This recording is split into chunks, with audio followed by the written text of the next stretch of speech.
Excellent, beautiful. நீங்க ரொம்ப அருமையா பாடினீங்க. இப்படிலாம் வர்ணிச்சா யூசுவலா இருக்கும். வர்ணனைகளுக்கு அப்பாற்பட்டது உங்க குரல். உங்க குரலை வர்ணிக்கணும்னு ஆசைப்படுறதை விட வானத்து நட்சத்திரங்களை எண்ணிடலாம்.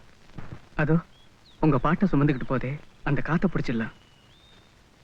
அந்த பூக்கள்லாம் மலர்ந்துருக்குன்னு பாக்குறீங்களா? உங்க பாட்டை இன்னொரு தரம் கேட்க காதுகளை திட்டிட்டு தயாரா இருக்கு.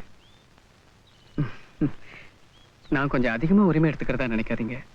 வாயில்லாத இந்த பூக்களின் சார்பா நேர் விருப்பம் கேட்கிற ரசிகன்னா இந்த பூக்களுக்காக, எனக்காக ப்ளீஸ் இன்னொரு தடவை பாடுங்க. என்னங்க இது? நான் பாட்டுக்கு பேசிக்கிட்டே இருக்கேன். வீடு தேடி வந்தவனை வான்னு சொல்லாட்டியும் பாராட்டுக்காவது நன்றி சொல்ல வேண்டாமா? குயில்களுக்கே ஏக்கம் வர மாதிரி நீங்க பாடின அந்த பாட்டை நான் இன்னொரு தடவை கேட்க கூடாதா?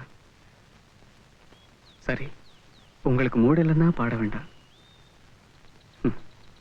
நிலவு தானா உதிக்கணும், மலர் தானா மலரணும், குயில் தானா தான் பாடணும்.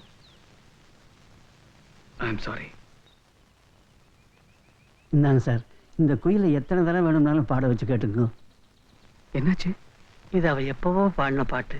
அவளால் இப்ப பேசக்கூட முடியாது. குருவி தான் உருவத்தை கண்ணாடியில் பார்த்து கொத்திக்கிற மாதிரி அவ தான் பாடின பாட்டையே கேட்டு கேட்டு அழுதுட்டு இருக்காப்பா.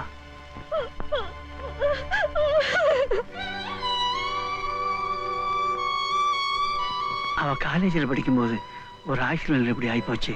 பார்க்காத டாக்டர் இல்லை, வேண்டாத கடவுளும் இல்லை. இதுவரைக்கும் எந்த கடவுளுக்கும் காது கேட்கல. I'm sorry. டாக்டருங்கிற முறையில் நானும் என்னால் முடிஞ்சதை செஞ்சு பார்க்கலான்னு நினைக்கிறேன்.